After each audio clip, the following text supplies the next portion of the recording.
Today, we're going to talk about something we all use probably every single day: QR codes. Our goal here is pretty simple. It's to help you stay aware, stay calm, and stay safe. This isn't about making you afraid. It's about giving you the knowledge to feel confident. Just take a second and think about it.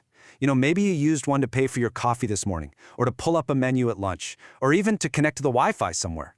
They've just become this seamless part of our world, mostly because they're just so convenient. Exactly.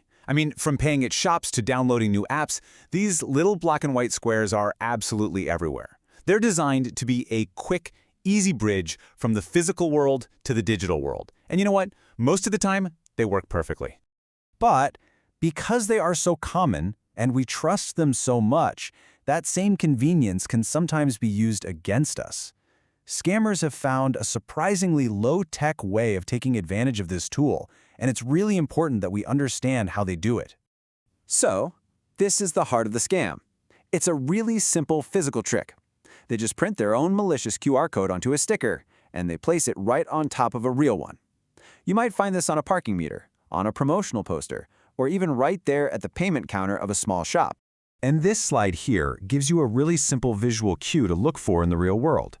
A real code usually looks like it's printed as part of the sign, but a fake one, it's just a sticker on top. It might look a little too new, or maybe the edges are loose or peeling. Just taking that one extra second to actually look at it can make all the difference. Okay, so what actually happens if you do scan one of these fake codes? The trick doesn't stop with just the sticker. Let's break down the three main things scammers are trying to do. First up, and this is the most direct one, they want to steal your money. The code takes you to a payment page that looks completely real. You enter your details, you approve the transaction, and you think you've just paid for your parking. But in reality, that money just went straight into a scammer's pocket. The second danger is a little sneakier. Sometimes scanning the code will trigger a download in the background. This is what we call malware, and it can just sit on your phone, quietly stealing your information, tracking what you do, or just generally compromising your phone's security, all without you even realizing it. And the third way they get you is something called phishing.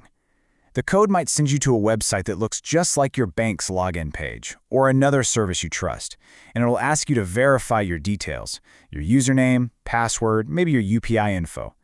These tricks work because they create a false sense of trust, or maybe a sense of urgency. Now, this next point is incredibly important. You might get a text or WhatsApp message saying you've won a prize or you're getting a refund. They'll send you a QR code and say, "Scan this to receive your money." This is always a red flag. Let's be very clear. You never, ever need to scan a code or enter your PIN to receive money. So knowing how these scams work is one thing, but what can we actually do about it? Well, the other half of this is knowing these simple, practical steps you can take to protect yourself. And that's what this next section is all about. All right, let's walk through this slowly. First, just check the sticker. Does it look like it's pasted on top of something else? Second, confirm with a person. Just ask the shopkeeper, "Hey, is this your QR code?" It's a quick, simple question. Third, just be wary of random codes you see on a wall or get in a message. And fourth, always use your official trusted payment app to do the scanning. The key to all of this is to just not rush, slow down, and stay alert. Let's just let this one sink in for a moment. To get money, you only ever need to share your details, not scan something. If anyone tells you to scan a code and enter your PIN to get paid, it is a scam, period. If you take away just one single thing from our chat today, let it be this simple habit. Stop, think, and verify. This is your most powerful defense against so many scams.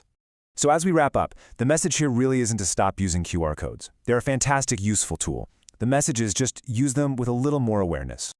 We love technology because it's fast, right? But that speed can sometimes be our enemy. When we're rushing, we miss the little details that might tell us something isn't right. Slowing down, even for just a few seconds, keeps you in control. So the goal here is not to fear technology or to be suspicious of every single QR code you see. It's simply to stay informed and to be cautious. When you know what to look for, that anxiety turns into awareness. And that awareness, that's your best protection. If you stay alert, you stay safe. Thank you so much for watching. Stay aware and stay safe. And please, think about sharing this information with your family and friends. A simple conversation really could make all the difference.